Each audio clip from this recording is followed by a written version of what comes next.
Bonsoir Jean-Pierre Bellon, merci d'être avec nous. Vous êtes fondateur de l'association pour la prévention du harcèlement. De ce que l'on sait évidemment ce soir après la conférence du procureur de la République de Pontoise, est-ce que vous considérez que ce qu'il s'est passé lundi soir à Argenteuil relève d'une manière ou d'une autre du harcèlement?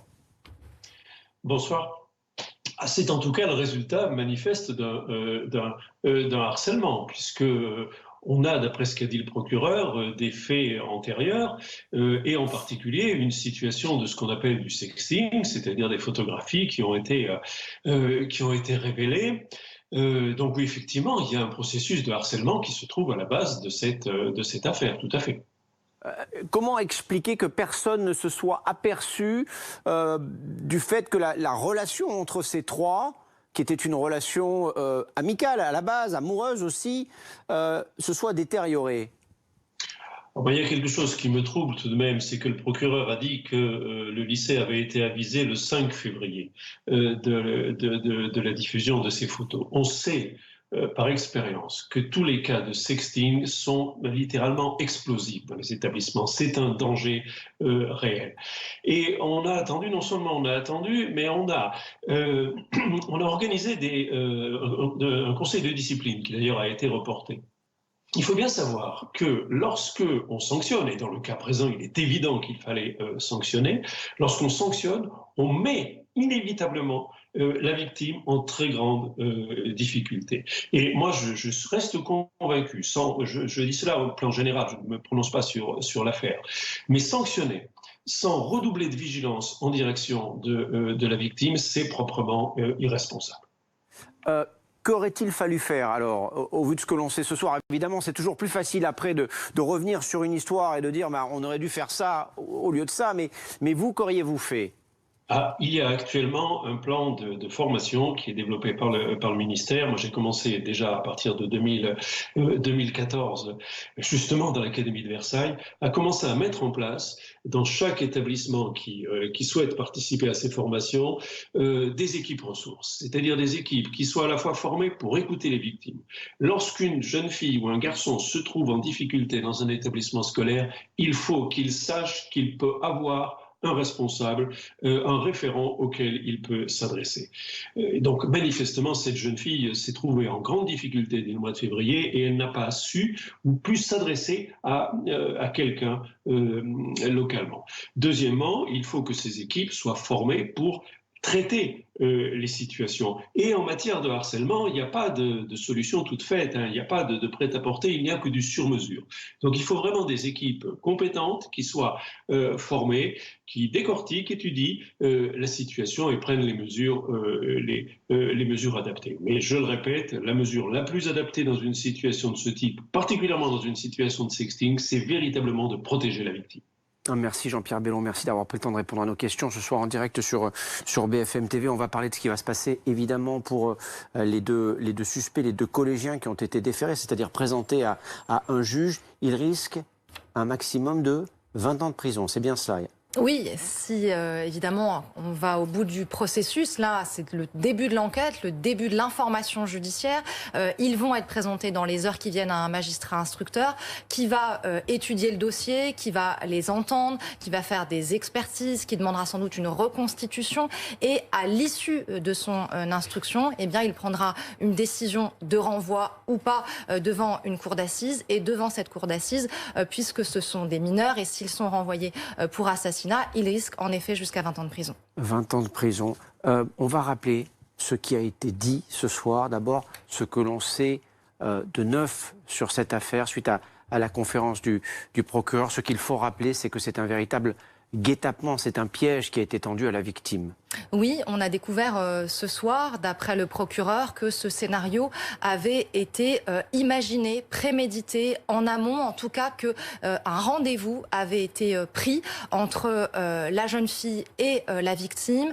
Dès le 6 mars, les deux amies, puisqu'elles étaient amies encore il y a quelques jours, eh bien, avaient prévu de se voir, que des SMS avaient été échangés entre le couple, entre le jeune homme et la jeune fille, et dans ces SMS, dans ces échanges, il apparaît qu'il prévoyait de faire quelque chose contre Alisha. Donc évidemment, dans ces échanges, il y a cette dimension de préméditation, en tout cas retenue par l'accusation, par le parquet. Ce quelque chose ne veut pas nécessairement dire qu'ils avaient l'intention de la tuer. C'est pour ça que l'information judiciaire démarre. Elle va devoir tenter de démontrer s'il y a eu préméditation ou pas. Mais pour l'instant, c'est ouvert pour assassinat parce que le procureur considère, au vu des éléments matériels, ces textos, ce rendez-vous pris, le sang-froid dont ils ont fait preuve après avoir jeté le corps d'Alisha dans la Seine, qu'il y avait une préméditation, une volonté d'un passage à l'acte organisée déjà depuis plusieurs semaines. Sur un plan strictement légal, cette notion de préméditation, que change-t-elle? Ça change tout finalement, puisque s'il n'y a pas préméditation, il peut y avoir deux autres qualifications. Ils avaient l'intention effectivement de tuer la victime, mais ils ne l'avaient pas planifié, c'est-à-dire c'est arrivé dans le cadre de cette bagarre, auquel cas c'est une qualification de meurtre, ce qui évidemment réduit d'autant la peine. Ou bien, il y a aussi une qualification, mais bon, qui ici on trouverait difficilement à s'appliquer, c'est celle de violence ayant entraîné la mort sans intention de la donner. Mais ici, on est effectivement sur véritablement, d'après ce qui est déclaré, le fait de l'avoir volontairement passé par-dessus la rambarde du pont. Donc effectivement, ça s'associe mal avec une intention autre que celle de donner la mort à la victime. Jean-Pierre Bellon. On a perdu Jean-Pierre Bellon, on va le retrouver peut-être tout à l'heure. Qui sait, cette préméditation, au-delà évidemment de l'aspect strictement légal, qu'est-ce qu'elle nous dit ? Je pense encore une fois que, compte tenu d'un terreau social qui est fragilisé par toutes ces violences dont j'ai parlé tout à l'heure, qui caractérisent un peu notre société d'une manière générale, ça nous dit qu'encore une fois, malheureusement, on n'est pas à l'abri de ce genre de drame, parce qu'encore une fois, il y a une disproportion aujourd'hui banalisée. Vous savez, un mauvais regard, j'ai connu ça il y a déjà une vingtaine d'années, un mauvais regard, une cigarette refusée, un acharnement sur Yuri, pour une raison qui reste encore obscure. Voilà, donc il y a l'impression d'un manque de contrôle. Il n'y a plus de contrôle de soi, il n'y a plus de maîtrise de soi. On ne sait plus jusqu'où il faut aller ou ne pas aller. Voilà. Bon, je pense qu'il faut réapprendre, encore une fois, à vivre ensemble. Et le plus tôt sera le mieux, et en passant par l'école et par les familles. Jean-Pierre Bellon, qu'on a retrouvé, cet aspect, cette notion de préméditation, est-ce qu'elle note en quelque sorte la faillite de l'entourage, quel qu'il soit, parental, l'entourage au niveau de l'encadrement du collège dans cette affaire ?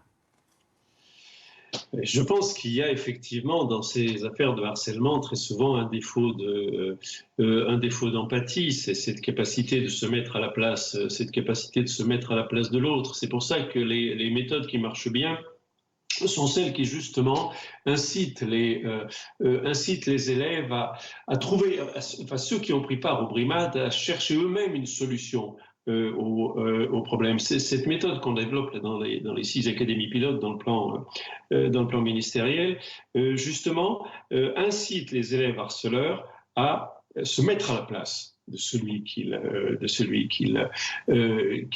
dont ils se moquent, qu'ils persécutent d'une manière ou d'une autre. Voyez. Donc, je pense qu'il n'y a rien de fatal dans cette affaire. Ce sont des jeunes gens donc qui sont éducables entre guillemets. La possibilité de les amener à l'empathie, elle est toujours possible. Hein. Moi, je ne suis pas pessimiste du tout sur ce plan-là. Vous dites, si je vous comprends bien, que ce qu'il s'est passé lundi aurait pu être évité.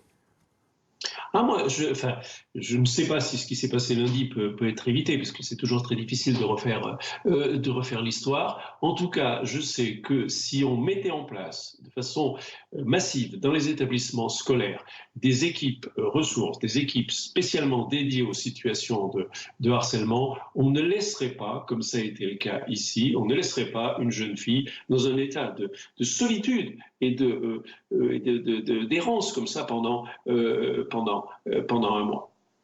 Merci Jean-Pierre Bellon.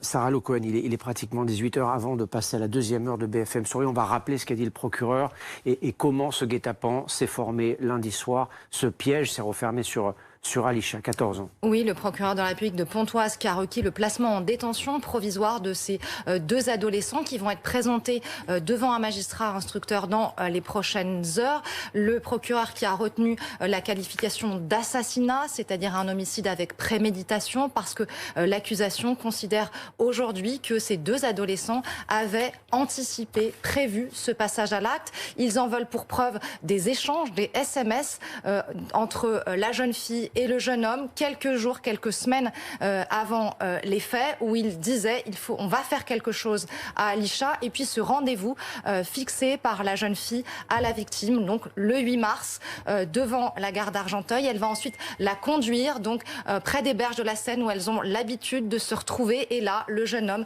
dissimulé derrière un pilier va sortir et va asséner des coups de poing, des coups de pied. C'est lui qui donne les coups à Alisha, et ensemble la jeune fille et le jeune homme, alors qu'elle est consciente, alors qu'elle est encore vivante, vont prendre le corps d'Alisha, 14 ans, leur amie, et la jeter dans la Seine. Ils vont rentrer ensuite chez lui, et puis ils vont ensuite imaginer la suite, jeter leurs vêtements, dissimuler les traces, et ils seront finalement interpellés vers 2 heures, placés en garde à vue, et donc bientôt présentés devant un magistrat. Et Alisha avait 14 ans, elle est donc morte noyée lundi soir. Merci à tous d'être venus sur ce plateau ce soir pour nous expliquer, commenter en direct évidemment les propos du procureur de la République.